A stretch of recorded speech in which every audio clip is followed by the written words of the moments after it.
Welcome to A1 TV Telugu news. నేను భువన. Details చూద్దాం. విజయనగరం జిల్లా బొబ్బిలిలో ప్రైవేటు పాఠశాలల ఫీజులు దోపిడీపై ఆంధ్రప్రదేశ్ స్టూడెంట్ జేఏసీ తీవ్ర ఆందోళన వ్యక్తం చేసింది.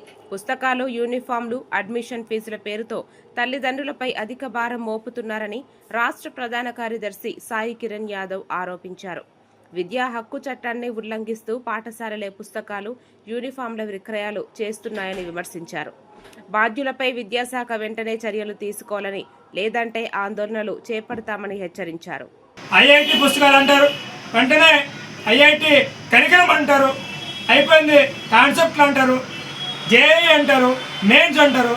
అయ్యా 5వ తరగతి పిల్లవాడికి విద్యా హక్కు చట్ట నిబంధనలు ఉల్లంఘిస్తే ప్రభుత్వ పాఠశాలలో పనిచేస్తున్న ఉపాధ్యాయుల మీద మీరు చర్యలు తీసుకుంటారు. ఏంటి ప్రైవేట్ పాఠశాలలో ఉన్న వాళ్ళు ఏమైనా మీరు చుట్టాలా, బంధువులా? దేని గురించి అని వీరి మీద చర్యలు తీసుకోరు.